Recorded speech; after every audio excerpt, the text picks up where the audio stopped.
आज संख जनतेवर व परिसरातील जनतेवर न भूतो न भविष्यतो म्हणल्यासारखे अन्याय हा झालेला आहे। कारण 100 वर्षापासून आशा ठेवून आमच्या पूर्वजांनी या भागाचा विकास करण्याच्या दृष्टिकोनातून प्रयत्न केलेले अप्पर तहसीलदार ऑफिस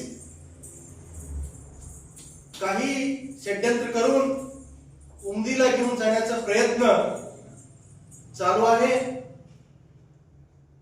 ते माझ्या मते संख व आजूबाजूतील सर्व गावाचे जवळपास 10,000 कोटीचे नुकसान होईल असे माझे अंदाज आहे व तसेच आमच्या भविष्यातील जन्माला येणाऱ्या पिढीला आम्ही काय उत्तर द्यायचं हे प्रश्न सुद्धा सर्वांच्या समोर उपस्थित झालेले आहे। त्यासाठी त्याच्या विरोध करण्यासाठी मी दिनांक 12/12/2025 पासून जुन्या ग्रामपंचायत समोर बेमुदत उपोषण करणार आहे। तसेच माझ्या सोबत संख व परिसरातील सर्व जनता माझ्या सोबत उपोषणाला बसणार आहे।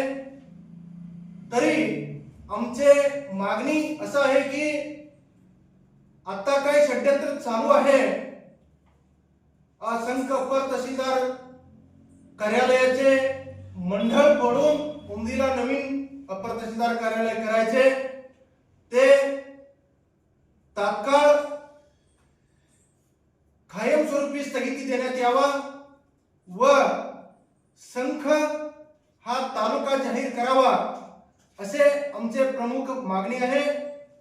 शासनाने 12 तारखेच्या अगोदर हे निर्णय घेऊन आम्हाला पत्र द्यावा, अन्यथा आम्ही 12 तारखेपासून संघच्या जुन्या ग्रामपंचायत समोर अमरण उपोषणाला बसणार आहे असे मी सर्व षड्यंत्र करणाऱ्या नेत्यांना सांगू इच्छितो। जय हिंद, जय महाराष्ट्र।